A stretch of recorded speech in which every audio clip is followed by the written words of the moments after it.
by PM Recording Studio, Alamnagar, Madhepura. DJ Vikas,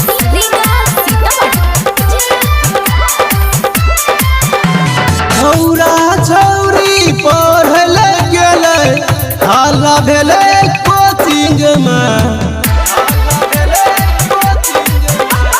छौरा छौरी पढ़ल गेले हल्ला भेले कोचिंग में।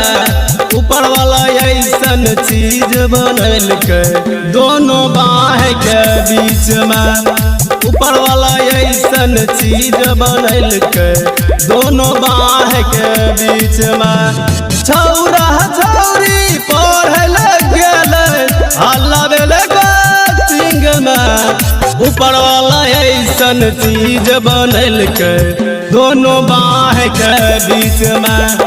ऊपर वाला ऐसन चीज बनल के दोनों बाह के बीच में। DJ Vikas,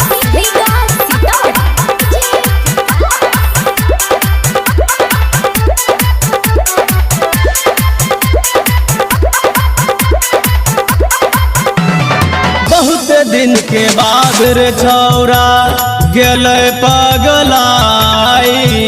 मिले खातिर गेले गेले गेले पकड़ाई। गेले पकड़ाई। बहुत दिन के बाद रे छौरा गेले पगलाई। मिले खातिर गेले गेले गेले पकड़ाई। छौरा छौरी के पूछे लगले टोला और समाज रे। छौरा छौरी के पूछे लगले टोला और समाज रे। ऊपर वाला ऐसन चीज बनल के दोनों बाह के बीच में।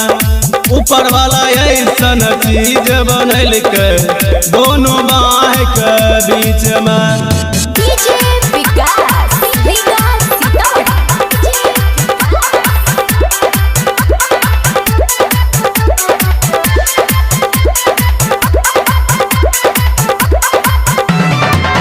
दोनों साथ में रात बीतल के रहन जोर में।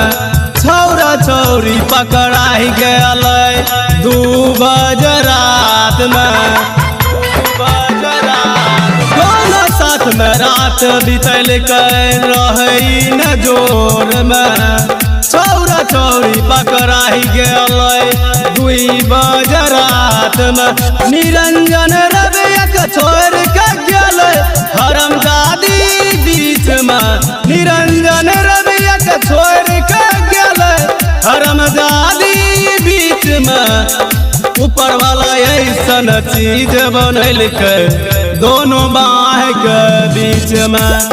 ऊपर वाला ऐसन चीज बनल के दोनों बाह के बीच में।